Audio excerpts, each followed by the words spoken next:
¿Alguna vez te has preguntado por qué las cosas malas les suceden a las personas buenas? Hoy, en este viaje fascinante, exploraremos uno de los misterios más profundos de la humanidad a través de la historia de Job. Una historia de fe, desesperación y la eterna búsqueda de justicia. Pero espera, que si te dijera que esta historia antigua tiene respuestas sorprendentes para nuestras vidas modernas. Prepárate para desafiar todo lo que creías saber sobre la adversidad, la fe y la justicia divina. No te pierdas un solo momento de este revelador viaje. En esta historia bíblica del libro de Job, encontramos a un hombre adinerado llamado Job, quien vivía en una región conocida como Uz. Poseía una gran familia y enormes rebaños. Job era una persona íntegra y justa, siempre comprometido en llevar una vida moral y mantenía una relación muy disciplinada con Dios. En la tierra de Uz vivía un hombre cuyo nombre era Job. Este hombre era irreprochable y honesto, temía a Dios y se alejaba del mal. Tenía 7 hijos y 3 hijas. Poseía 7,000 ovejas, 3,000 camellos, 500 yugos de bueyes, 500 asnos y un gran número de sirvientes. Era considerado el más grande entre todos los pueblos del oriente. Los hijos de Job acostumbraban celebrar fiestas en sus casas en sus cumpleaños e invitaban a sus 3 hermanas para comer y beber con ellos. Después de un periodo de celebraciones, Job organizaba un ritual de purificación para ellos. Muy temprano en la mañana, ofrecía un sacrificio quemado por cada uno pensando, quizás mis hijos hayan pecado y maldecido a Dios en sus corazones. Esta era la práctica constante de Job, tal como se describe en el primer capítulo, versículos del 1 al 5. Dios destacó las virtudes de Job ante Satanás. Sin embargo, Satanás argumentó que Job era justo solo porque Dios lo favorecía abundantemente. Un día, los ángeles vinieron a presentarse ante el Señor, y Satanás también estaba entre ellos. El Señor preguntó a Satanás, ¿de dónde vienes?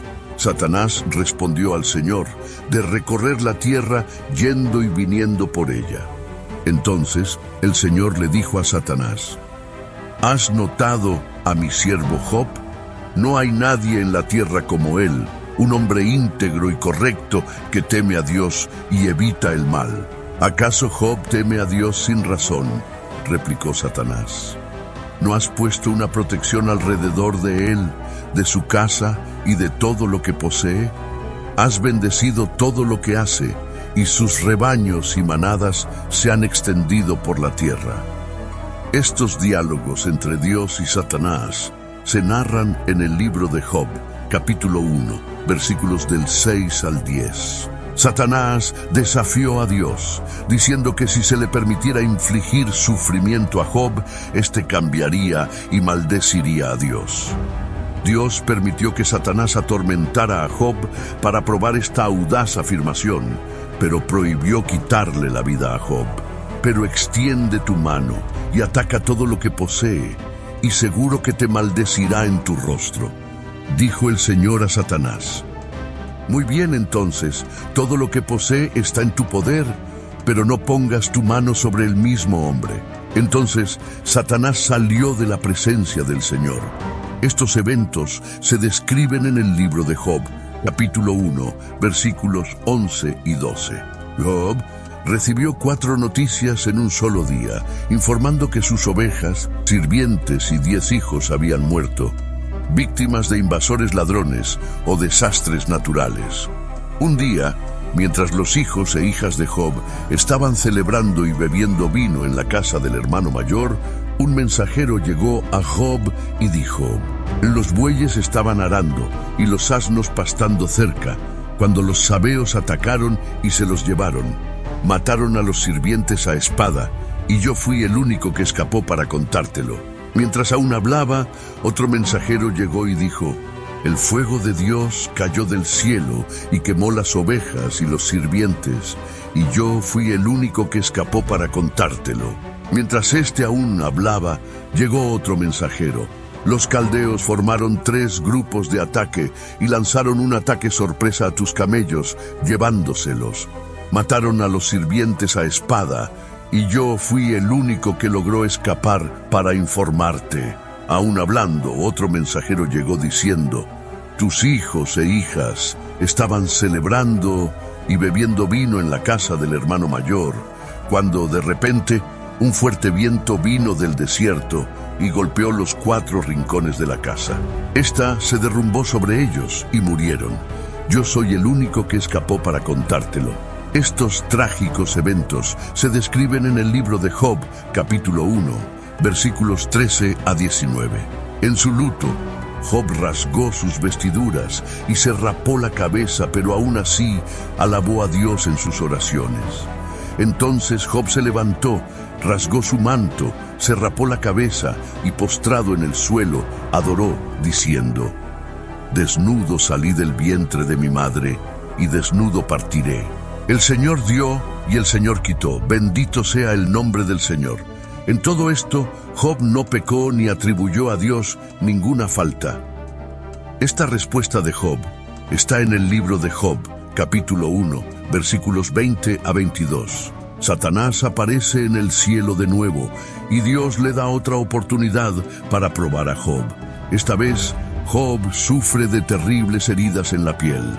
La esposa de Job intenta persuadirlo a maldecir a Dios y renunciar a la vida, pero él resiste e intenta soportar sus sufrimientos. 2 tramas se entrelazan hábilmente, una celestial y otra terrenal. Los acontecimientos en la tierra son el resultado de algo que ya ocurrió en el cielo, al igual que hay guerra en la tierra inmediatamente después de un conflicto en el cielo, como en el libro del Apocalipsis. Elifaz, Bildad y Zofar, 3 amigos de Job, llegan para consolarlo, sentándose con él en silencio por 7 días en respeto a su luto. Job habla en el 7º día, iniciando un diálogo en el cual cada uno de los 4 hombres ofrece descripciones poéticas de sus problemas. Job maldice el día de su nacimiento, comparando la vida y la muerte con la luz y la oscuridad. Él desea nunca haber nacido y que su nacimiento hubiera sido cubierto por las tinieblas, sintiendo que la vida solo aumenta su agonía. Elifaz responde que Job, quien anteriormente consolaba a otros, ahora admite que nunca fue realmente consciente del sufrimiento de ellos. Elifaz concluye que el dolor de Job debe ser debido a algún pecado que cometió y recomienda que Job busque el favor de Dios. Bildad y Zofar concuerdan en que Job debe haber cometido algún mal para provocar la justicia de Dios y argumentan que debería intentar demostrar un comportamiento más inocente. Bildad supone que los hijos de Job trajeron la muerte sobre sí mismos. Peor aún, Zofar insinúa que cualquier error que Job haya cometido merecería mucho más dolor del que ha recibido. Job reacciona a cada uno de estos comentarios, tan irritado que llama a sus simpatizantes Job, llama a sus amigos médicos inútiles que enmascaran su ayuda con mentiras, como se describe en el libro de Job, capítulo 13, versículos del 1 al 4. Mis oídos han escuchado y entendido eso. Lo que ustedes saben, yo también lo sé. No soy inferior a ustedes. Pero yo deseo hablar con el Todopoderoso y discutir mi caso con Dios. Sin embargo, ustedes me difaman con mentiras. Son todos médicos inútiles. Job cuestiona por qué Dios juzga a las personas basándose en sus acciones, cuando él podría fácilmente corregir o perdonar esos actos. Job está perplejo sobre cómo un ser humano puede satisfacer completamente la justicia de Dios, dado que los caminos de Dios son misteriosos y más allá de la comprensión humana. Además, los humanos no pueden convencer a Dios con sus palabras. Dios no se deja engañar, y Job admite que ni siquiera conoce lo suficiente para defender su caso ante Dios. Job anhela por alguien que pueda mediar entre él y Dios, para que no sea condenado al Sheol, el inframundo. Job cree que en el cielo hay un testigo o redentor que atestiguará su integridad, como él expresa en el capítulo 19, versículo 25. Sé que mi Redentor vive y que al final se levantará sobre la tierra. Y en el capítulo 16, versículo 19. Ahora mismo mi testigo está en el cielo, mi abogado está en las alturas. El sufrimiento se vuelve insoportable para Job y él se torna amargo, ansioso y asustado. Lamenta la injusticia de Dios al permitir que personas malas prosperen mientras él y muchas otras personas honestas sufren. Job quiere enfrentar a Dios y protestar, pero no puede encontrarlo físicamente. Piensa que la sabiduría está oculta de la humanidad, pero resuelve perseguirla, temiendo a Dios y evitando el mal.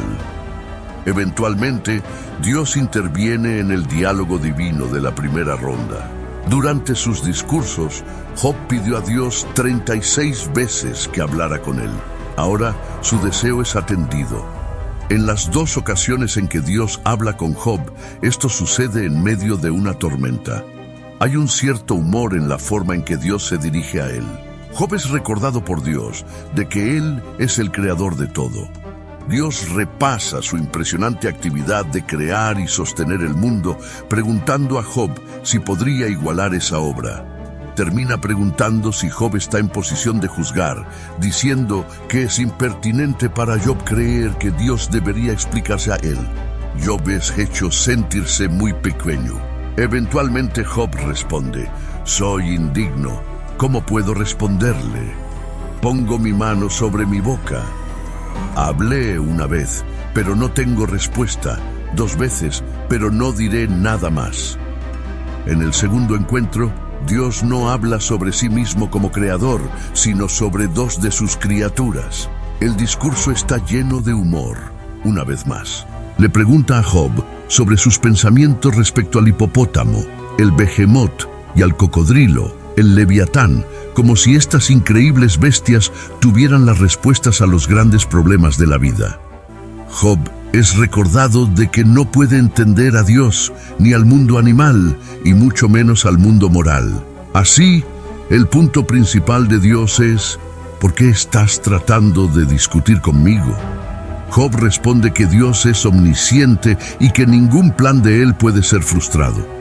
Ahora se da cuenta de que su cuestionamiento a Dios fue totalmente inadecuado, y se desprecia y se arrepiente en cenizas y polvo.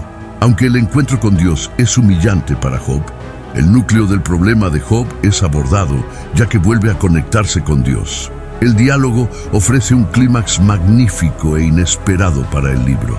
En el epílogo, el texto cambia de poesía a prosa, cuando Job acepta que no debe culpar a Dios por sus interacciones con él. Dios restaura a Job sus hijos, 7 hijos y 3 hijas, propiedades, camellos y rebaños de ovejas, haciéndolo mucho más rico y feliz que antes. Como siervo de Dios, Job es rehabilitado. Por otro lado, los 3 amigos de Job son severamente reprendidos por Dios, quien dice que no hablaron correctamente sobre Job, indicando que no debemos citar sus discursos como si fueran verdades. Lo notable en las 2 rondas de Dios con Job es que él aún no responde a las indagaciones de Job y no le cuenta sobre su apuesta con Satanás. Job no necesitaba saber lo que estaba sucediendo en el cielo, porque Dios tenía sus motivos para permitir que él sufriera. Debemos tener en mente una diferencia aguda entre la comprensión judía de este libro y la cristiana. El judío de los tiempos del Antiguo Testamento no podía ver los problemas de la vida temporal a la luz de la eternidad. Sentía que la justicia de Dios debería ser vista en esta vida, ya que tanto personas buenas como malas iban al mismo destino, el Sheol, lugar de existencia sombría donde los espíritus partidos duermen. Los cristianos, por otro lado, tienen un punto de vista completamente diferente sobre el sufrimiento actual. Ven la mayor visión del cielo a la luz de la obra de Cristo. El sufrimiento en este mundo palidece en comparación con la vida que nos espera en el cielo. Por lo tanto, solo hay insinuaciones de vida después de la muerte a lo largo del libro de Job. En un momento, Job declara que encontrará a Dios después de su muerte, pero este no es un tema recurrente en el libro y no tiene idea de cómo sucederá. El libro de Job tiene dos tramas principales, la trama divina y la terrenal. El libro comienza con la trama celestial, la reunión de Dios en el cielo con Satanás. Satanás era un ángel cuya función era informar sobre pecados. Era el abogado acusador de Dios, que viajaba por la tierra para informar a Dios cómo eran los seres humanos.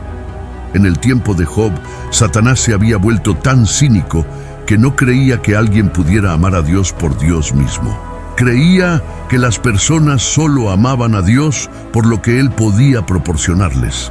Así se desarrolla un debate entre Dios y Satanás, con Satanás argumentando exactamente eso. Dios pregunta a Satanás si encontró a Job en sus viajes por la tierra. Job me ama porque me ama, no por ninguna bendición que haya recibido, afirma Dios. La respuesta de Satanás es cínica, argumentando que si Dios quitara las bendiciones de Job, él blasfemaría contra Dios, al igual que cualquier otro. Como resultado, ocurre la apuesta divina. La tensión es esencial en cualquier drama excelente. Job desconoce la apuesta divina mientras el lector está al tanto. La prueba sería inútil si él lo supiera. Este encuentro nos enseña valiosas verdades sobre Satanás. En primer lugar, sugiere que él no puede estar en dos lugares al mismo tiempo. No posee la omnipresencia de Dios. La trama humana, el debate entre Job y sus compañeros, ocupa la mayor parte del libro. ¿Por qué Job está sufriendo más que otras personas? Es la cuestión central abordada. Existen dos puntos de vista. A. Los amigos están seguros de que el sufrimiento de Job se debe a su pecado. B. Job está convencido de que no está pecando y protesta su inocencia. El intercambio está lleno de suspenso, ya que el lector sabe que Job tiene razón.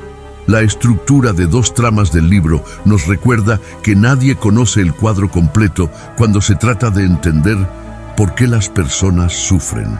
Debe ser muy difícil defenderse cuando se está en tanta miseria. Además de la búsqueda de explicaciones, todos se enfrentan a una pregunta mayor. ¿Puedo seguir creyendo en un Dios bueno cuando todo parece ir mal? El libro de Job ofrece una respuesta a esta pregunta. ¿Cuál fue el mayor dolor de Job? Esto aclara la importancia de este tema. Fue una confrontación física. Estaba cubierto de heridas de la cabeza a los pies, cansado, exhausto y en dolor insoportable. Socialmente, debido a su apariencia física y al hecho de que la comunidad local estaba al tanto de su reciente tragedia, se convirtió en un paria social. La gente caminaba por el otro lado de la calle en lugar de hablar con él, mientras él se sentaba en un montón de cenizas en el extremo del pueblo. Hasta los adolescentes se reían de él. Mentalmente, enfrentó el dolor mental de no saber por qué estas cosas angustiantes le estaban sucediendo, especialmente porque parecía no haber nada en su pasado que lo indicara. Espiritualmente, su angustia espiritual era mucho peor que cualquier otra, ya que se sentía alejado de Dios. Job clamó, implorando a Dios que lo encontrara, hablara con él e incluso discutiera con él. Ese fue su verdadero dolor más insoportable. El sufrimiento es mucho más agonizante si creemos que Dios está lejano y desinteresado. Sin embargo, cuando Job finalmente logró hablar con Dios, las cosas no sucedieron como había planeado. Para los cristianos, el libro de Job puede verse en el contexto del Nuevo Testamento. 1. Dios permitió que Satanás provocara la muerte de Jesús en la cruz, con el propio Hijo preguntando, Dios mío, ¿por qué? Al igual que con Job, Dios no explicó por qué. Esto sugiere que incluso el Hijo de Dios perdió el contacto con el propósito de su sufrimiento bajo la intensidad del tormento de la crucifixión. 2. El cristiano entiende que la vida continúa más allá de la muerte. Los problemas del sufrimiento no necesitan ser resueltos en esta vida. Es interesante notar que en la versión griega del libro de Job se agregó un versículo adicional afirmando que él, Job, resucitará con aquellos a quienes el Señor resucite. 3. Esta esperanza de resurrección nos recuerda que habrá una reivindicación final de Job. Los cristianos creen que Jesús regresará para juzgar a los vivos y a los muertos al final de los tiempos. Algún día habrá una escena de tribunal donde Jesús se sentará como juez y todas las personas malas y piadosas que han vivido estarán ante su trono para ser juzgadas de acuerdo con sus acciones en el cuerpo. Por lo tanto, todo lo que Job anhelaba está a punto de hacerse realidad. La justicia de Dios será aplicada a toda la raza humana en una reivindicación pública de justicia. Al explorar la increíble jornada de Job, descubrimos que las lecciones de fe, resiliencia y justicia divina son más relevantes que nunca. Pero el viaje no termina aquí. Tenemos mucho más para descubrir juntos. Si te gustó este video, imagina lo que más podemos explorar. Cada historia que compartimos es una nueva oportunidad para desentrañar misterios, encontrar inspiración y transformar nuestra percepción del mundo. Entonces, no te quedes fuera. Suscríbete al canal ahora y activa las notificaciones para nunca perderte una aventura. Tu me gusta es muy importante para nosotros, ya que nos ayuda a alcanzar a más personas con estos poderosos mensajes. Comenta abajo tus reflexiones y comparte este video con amigos y familiares que también se beneficiarían de estas historias extraordinarias. Juntos, continuaremos nuestro viaje en busca de sabiduría e inspiración. Nos vemos en el próximo video. Mientras cerramos juntos otro capítulo, sé que algunas preguntas todavía pueden resonar en tu mente. Puedes estar preguntándote cómo navegar por las complejidades de la vida espiritual y desbloquear un camino de abundancia y bendiciones. El viaje es desafiante, pero no tienes que caminar solo. En los comentarios encontrarás una clave poderosa para esa puerta que muchos buscan abrir. El ebook Descubre la prosperidad con Dios, la guía definitiva para superar retos espirituales y vivir una vida abundante. Este no es solo un libro, es el fruto de años de investigación, experiencias y revelaciones profundas que ahora están a tu alcance. Imagina superar las barreras que impiden tu crecimiento espiritual y financiero. Piensa en el confort y la seguridad de vivir una vida alineada con las promesas de prosperidad que te han sido destinadas. Este ebook es más que letras en una página, es un mapa hacia el tesoro que mereces. Únete a los muchos que ya están recorriendo un camino iluminado por la fe y el conocimiento. El poder de transformar tu vida está a solo un clic. Revisa ahora en los comentarios y comienza tu viaje hacia una vida de plenitud y prosperidad. Recuerda, la prosperidad con Dios no es solo un sueño lejano, es una promesa esperando ser cumplida. Con esta guía, estás un paso más cerca de hacerla realidad. Tu historia de éxito comienza hoy.